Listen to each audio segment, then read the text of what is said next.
A lot of people are scared. They're worried about the crash happening, losing money. It's a risk. It's always going to be a risk, but we are willing to take that risk because we can see the future and we see what we want. My husband both want to leave our W-2s and kind of just spend more time with our kids. Nobody, I always feel, will ever treat your project or treat your property the way you would. You can't unlearn these things. And Right. so you just want to show and teach everyone. And Right. it's just, you want to help others out. And so I think that's what it's all about. If you can redo it again, what would you have done differently?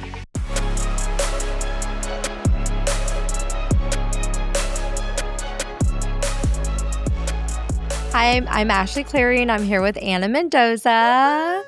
And welcome to the Millionaire Blueprint. Yes, and we are so excited, at least I am, to interview my one and only best co-host ever, Ashley. If you guys didn't know, she was one of my students, no more. She's now my partner. She just has that grit and drive, and I'm so proud of her with all her accomplishments. Oh. And so we get to hear her story today of how she started off in real estate and her journey so far. So Yeah. Thanks for Ashley. having me. I'm on the spot now. Yes, you are. Oh my gosh. So I yeah. want to ask you, Ashley, for our guests, tell me what first got you wanting to do real estate, because a lot of people are scared to even like dive in, put their, they're worried about the crash happening, losing money. You hear all these horror stories, and it seems like probably 90% of the people we hang out with say, don't do it, So what made you really want to go down that path?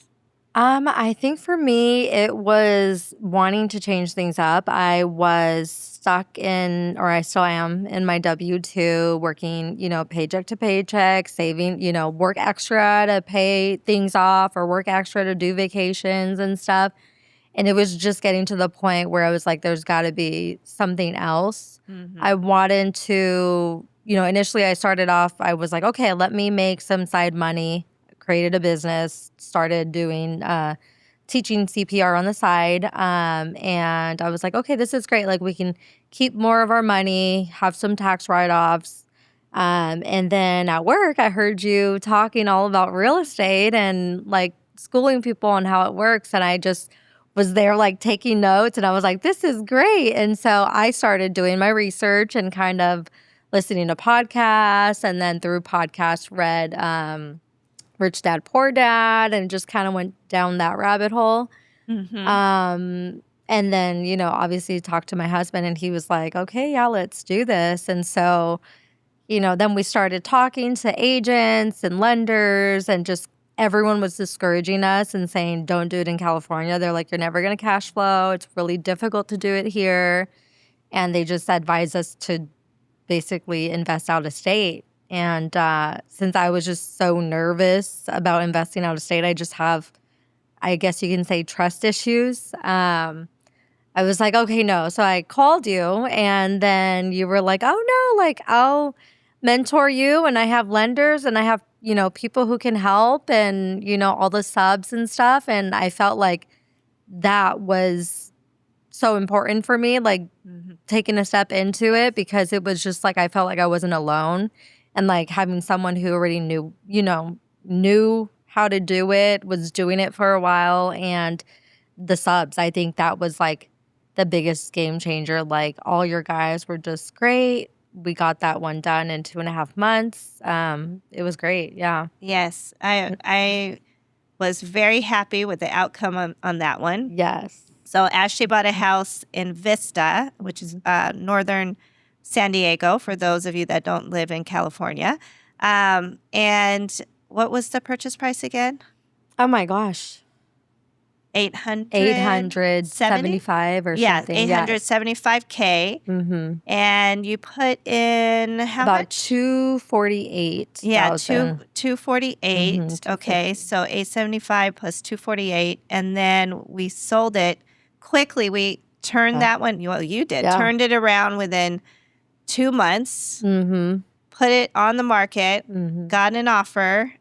It was less than what we were originally asking Yes. for, right? Yes. But at the end, you still made money. How much did you make in 2 months? I made, I After- believe it was like 80 something thousand. Yes. So, and that was all profit that we made just in like Right. 2.5 months. That's so, minus commissions and everything. holding so that costs. was like everything. 40,000 Yeah. a month, basically, and Yeah. running your own job. Mm-hmm. And I think with this one, you were able to be the GC for Yes. this project, Yes. right? Basically. Yeah. My very first time too.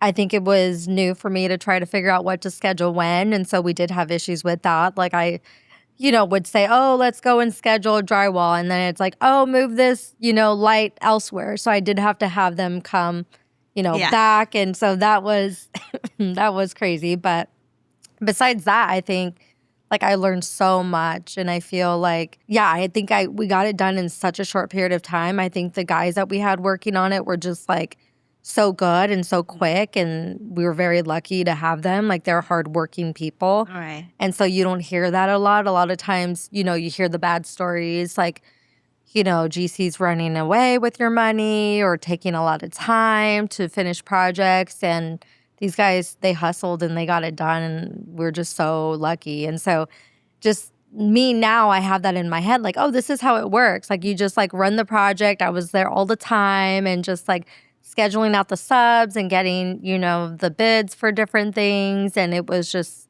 very smooth. Obviously, hiccups did happen. But for the most part, it was very smooth. Yes. Yeah. And you were able to close that house. You were in escrow for 30 days. Mm-hmm. And then the money went straight to your bank account, right? Yep. And then it went to the next one. I wonder, I didn't calculate it, but I wonder how many hours of work as a nurse you would have had to do to equal the $80,000. Oh, yeah. Probably almost a year of work. It'd probably be like maybe like 8 months. Maybe like 8 to 9 months. Yeah. Yeah. Because if you really think about it, yeah. Right. And that's like 12-hour shifts. Yes. And you were able to have your kids with you. They were always on the job site and stuff. So, that was cool. Oh, yeah. And then your husband, too, was able to help. Yes. So that was really, really, best scenario, right? Oh, yes. Gaining back your time, still working. Still working. And still making $40,000 a month, basically. So, that's really good. Yeah, both me and my husband were still working our W-2s. Since then, he's left his W-2. You're able to replace his W-2 now, huh? Yeah. So definitely never going back at this point. So we caught the bug, and we're just going to keep going. So tell me about now. Ashley has now gotten into her second deal now for herself. Yes. That's all her. And this one now is in Fallbrook. This is in Fallbrook. Beautiful home. Now, originally you were going to keep your Vista house, but you decided to sell it. But this one you're going to keep, right? Yes, that's the plan. Plan is to keep it. We bought it for 1.2. We are going to make it an Airbnb. So $420,000 is our budget. We're going to put a pool, renovate the whole inside, add a garage conversion, so it's making the inside a little bit bigger.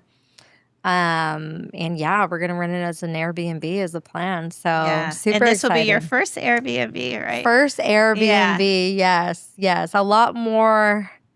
It's a lot different than the house in Vista, just because the Vista one we were planning on keeping it, but it was more so trying to do month to month or even long term. It's very difficult to get those short term rental licenses in Vista. So we just decided to sell because we're like, okay, we're doing syndications now, and we want to go do another one. So actually in Fallbrook, it's unincorporated, so it's a little bit easier. Actually, there's no. Will you mind explaining unincorporated? Unincorporated, I don't know. It's just it's San Diego County. I don't know. Yeah, so unincorporated is more of the rural areas of San Diego. It's, that's what County. They consider it. So it'd be like areas like Bonsall, Vista, some outskirts of Vista, but mostly Bonsall and Fallbrook, I think, is where the incorporated is, and you do not need a permit like you do with the city of San Diego, right? You don't need to apply for it. You just simply do your Airbnb, let them know you're doing it, and then whatever you make, you will pay taxes on that to the county. So it's no longer the city, it's the county. So, but yeah, so it's actually a really good place in those rural areas to Airbnb because you don't have those restrictions. And you could have as many Airbnbs as you want in that particular property, you know. I know a guy that does like Airstreamers, you know, he has like, I think 5 on his property in Bonzel, and crazy. He just has little campers on it, you know. That's so not cool. Campers, little fire pits and stuff. Oh yeah. Yeah, so he just rents those out, and nobody's gonna say anything. But but yeah, pretty cool. So tell me about your project. How's it going? It is now coming along. We had some shortfalls with it. It's been ours for about 2 months, a little over 2 months, and just project wasn't moving along. You know, we kept coming in and checking the progress, and it's just definitely not moving as fast as we had hoped. So what's the difference? What is the difference? What's causing the delay from your first project that ended in 2 months versus now that's taking longer? Yes. So this one we hired a GC.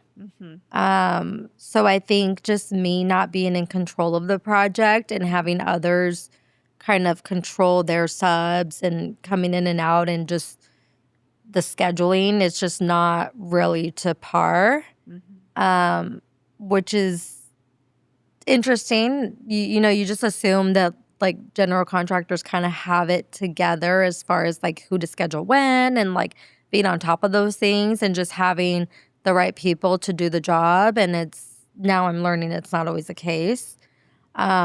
Even me without having an experience for the first one, like sure there were hiccups, but it might have just been like a personality thing. Like I'm very OCD and type A and just like getting things scheduled out. You know, I think it's being able to control that situation was a lot better for me, and having subs come in like overlapping and doing that sort of thing. So definitely a learning lesson this time. And less stressful, huh? Yeah, even though it's like it's all on you, it still seemed less stressful to me. Which you would think it would be the opposite, just like letting it go and let someone else take control. But I don't think I'm the one. I don't think I'm the one to let someone else take. I just don't have the faith, I think, and the trust, you know. And I think like earning that trust, like, you know, which I gave the 2 months plus, and kind of just they weren't performing. So I just had to, you know. And why? So the first project you didn't need a GC, but why a GC this time? So the thought was to do a GC because I'm getting permits for the conversion of the garage, which now I'm finding that it's not completely necessary to get a GC. As an owner, you can just pull your own permits. It seems easier, though. You know what I mean? It seems easier, you know, yeah. Like if you're not used to doing the permits yourself, it seems easier. It does seem. Yeah. But what I'm learning is that you can get a permit expediter, and they can kind of do that part for you as far as like the permits and telling you, you know, talking to the city or to the county, submitting for you, going back and forth with them. So now I'm finding out that I could get someone like that who can kind of do that part, the part that I am not really familiar with. But honestly, I feel like even if worse comes to worse, I could go to the county and be there and like, you know, be like on top of them, you know, to try to push things through. And even though I don't know everything, I feel like they would give me the answers, you know, just ask questions, and it would take more of my time, you know, but I think it's doable. Yes. So we'll see. We'll see what I decide to do. But the main house is under construction right now. Things are moving along now that I've taken it into my own hands. I have tile guys coming in, finish framing, doing that sort of thing. Yes, so, much better. Yeah, taking it over. I feel a lot better. So. Yes. So, okay, given this situation, that's everyone's fear, right? You know, you hire someone, they maybe don't perform up to like par or take your money or, you know, like you said, having that trust and vetting the contractor or even the workers, even your subcontractors. I mean, you can have issues with, right?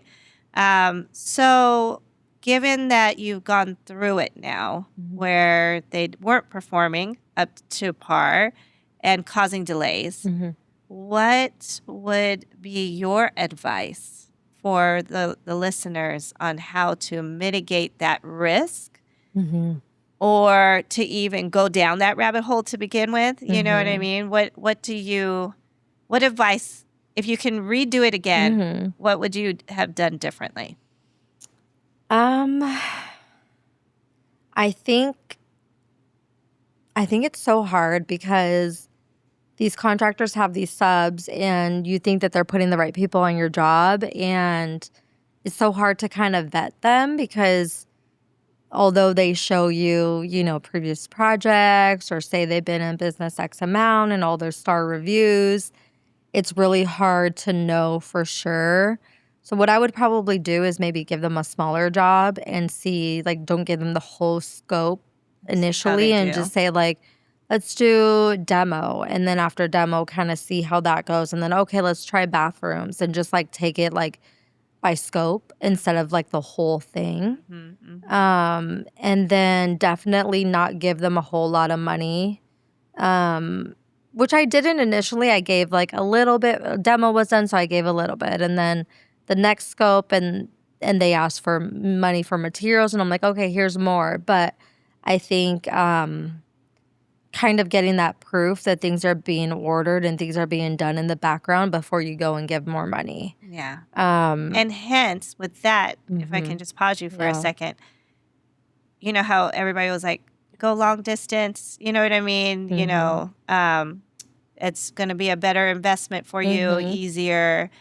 I mean, you cannot, unless you are flying out there every week, you cannot even put your eyes on that, you know, project like you can when it's local. So having that advantage, I feel is like, you know, very, very important in your real estate career to get to actually see what they're saying is actually happening. Right? Oh, yes. Yeah. Like being close by, it's only like a 40-minute drive for me. So even going in and checking, there's even stuff that they didn't do correctly. So had I not been there and they're closing up walls or, you know, I would never even know. Yeah. You know, I would just assume they show you a bathroom, you think it's done correctly. And then years later you find out, oh, they didn't do it correctly because now you have a water leak. You know, and for short-term rentals, it's most important because long-term rental, sure, clients can come and tell you or renters can come say, oh, something's wrong or something's leaking, you go fix it. But in Airbnb, that's something totally, like you'll get your ratings lowered. Like it's just a bigger deal. Yes. They expect more from Airbnbs. So, yeah, definitely a learning lesson. I think I got really lucky with the first one, and I just feel like we had a good team. And I think that's partly, you know, because they were your guys and you were right there with me side by side. And so I think it was probably bound to happen. I think it happens to a lot of people when you hear those horror stories. And, you know, no matter how many podcasts you listen to, they tell you, don't give them all the money, don't do this, do that. But it's just, even you don't give them all the money up front and they keep asking for more. And it's just like, it's crazy. So definitely I think it was meant to happen. And I feel like I wouldn't take it back still, even though I am losing out on money. I think it's just going to make me stronger as an investor and just like a business person. And you just keep growing and you learn from your mistakes and you just, not so much pointing fingers, but just knowing, you know, what you wouldn't do and share that knowledge with other people. And just, I think now more so, I already have trust issues, but I think I'm really going to need to vet people and just like make sure the job's done right and be on site more and, you know, take it into my own hands again. So everybody always likes to hear the details a little bit. So with this, of course, we mentioned no names or companies or anything, but I believe you are in the hole, right, with what you already spent.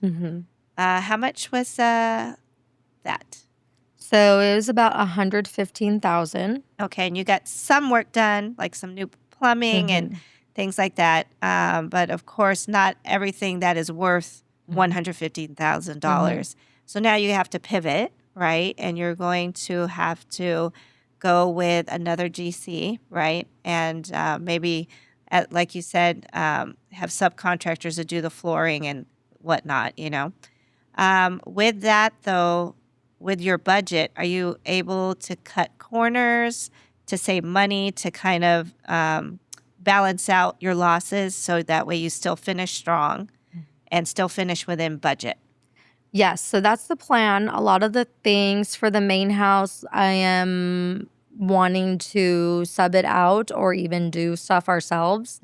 My husband and my dad can come in and kind of help building the cabinets and putting those up, or, we can paint or, do things to kind of save. And yeah, just my goal for the garage conversion is to, if I do decide to have a GC, which I can run my own project and just sub it all out. I'm still working on getting quotes, but if I do have a GC, my plan is to have them do all the framing and the rough-ins and the permits. So basically like the electrical, the plumbing, the framing, and then come in with all the like the fixtures and the tile and the cabinets, and just either do that myself or hire us up. Right.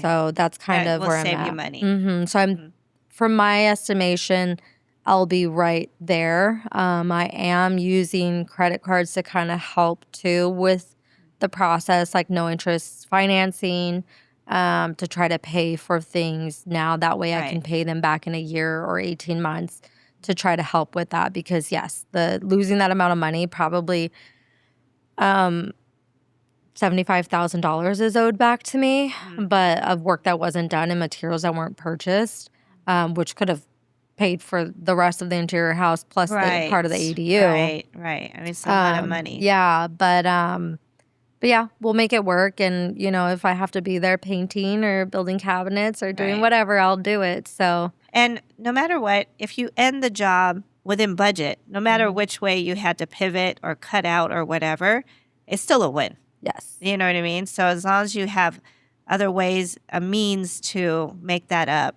you know what I mean, and not be $100K over budget, I think it'll still be good. Oh, yes. Yeah, making those, it's not exactly like, even with my Vista property, I did have to pivot. There's certain things that I just, designing the property, I'm like, okay, I want this. And then it was like, oh, well, you can't do that. And so I would pivot. So pivoting is just part of it all. And you just kind of go with the flow, and just, it's not what you had envisioned, but it's going to be exactly what it was meant to be. So I just kind of see it as that. And, I'm not so strict in what the design needs to be, because I also see the finances. So it's kind of nice to be like the one who's doing all the things. So it's like, I'm not just the designer, I'm also handling the financing and running the project. And so I can kind of see the whole picture. And so making those decisions isn't hard for me, because I'm knowing that it's going to pay off. Right.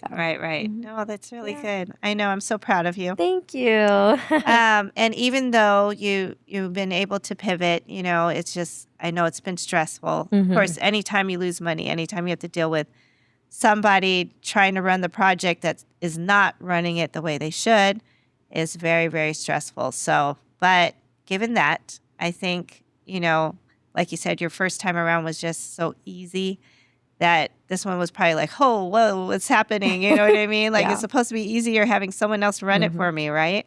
But not always the case, because nobody, I always feel, will ever treat your project or treat your property the way you would, or run, you know what I mean? Just run the project the way that you would, because it's your money on the line, your reputation, your everything, And so, well, that's amazing. Yeah. So going forward, probably just going to find ways to run the projects myself.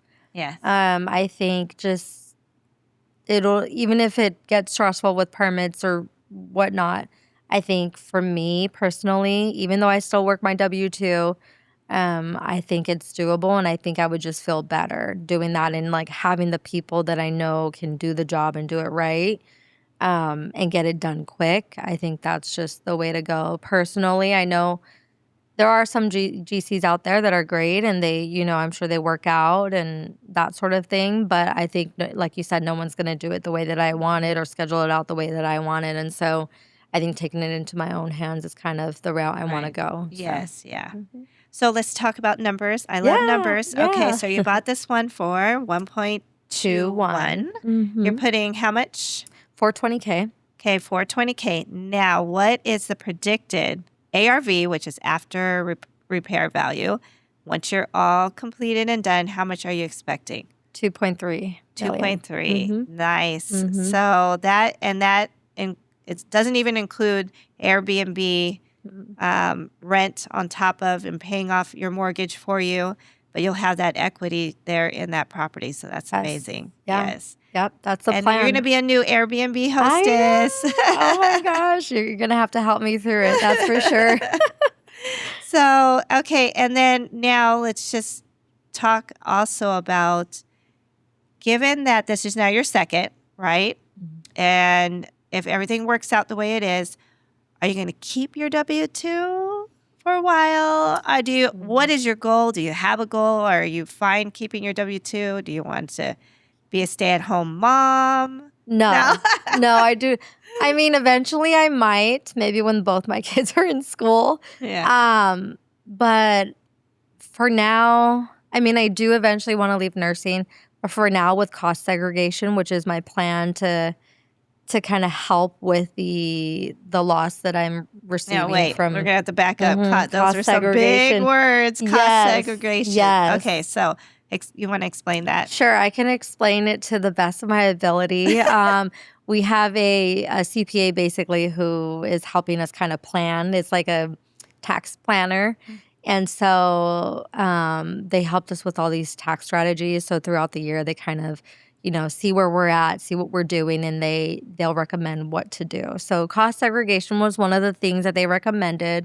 It's after a property that you renovate, you go in and you pay, let's say it's $10K for your property. Someone will come in, I believe they're engineers. They'll come in and assess the value of your house and all the things that you have in it. So like refrigerators, washer, dryer, tile, all the things. They estimate how much wear and tear basically that it'll cost you for those certain items.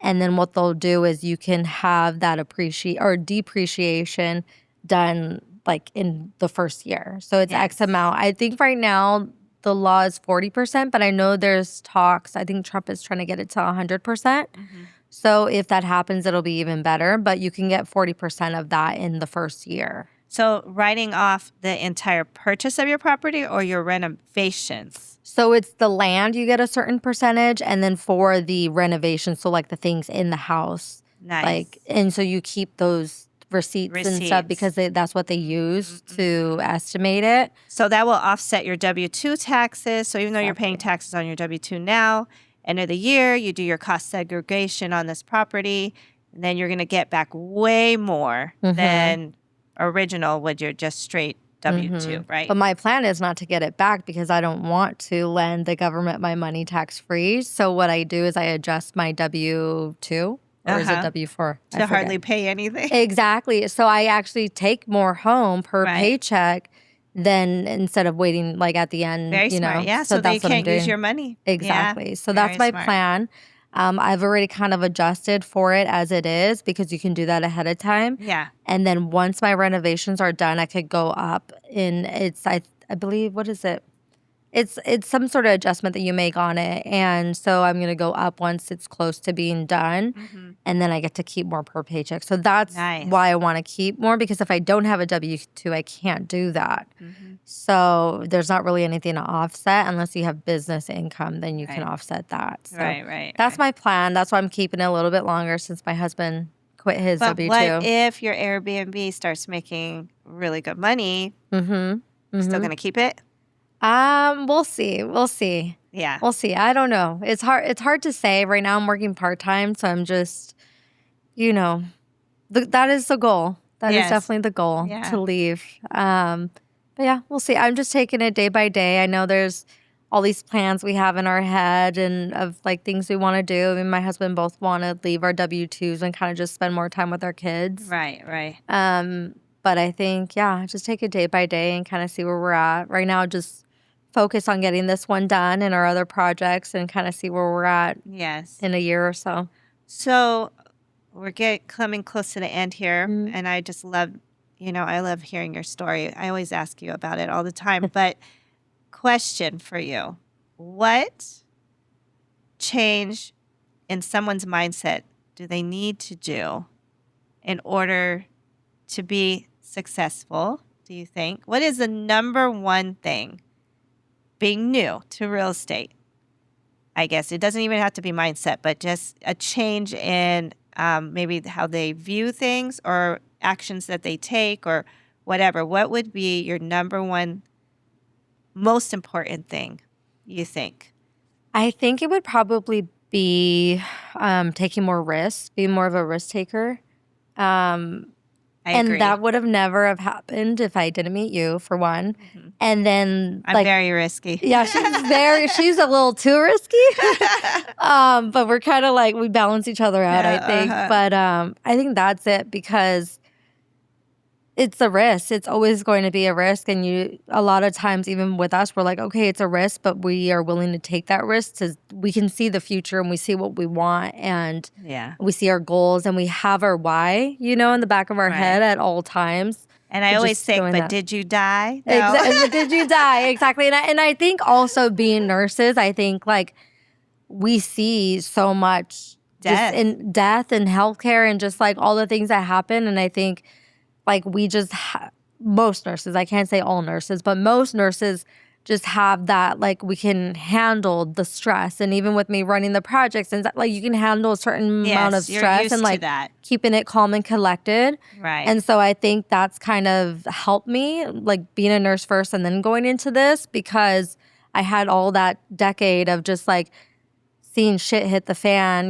with patients or just like in general at work with COVID. And it's just like, your stress, like the ability to like overcome that stress is just like, we've seen it all. And so we're like, okay, like, sure, this is stressful and this is a lot right now, but like we can do this. Like we've seen people die. We've had to do CPR.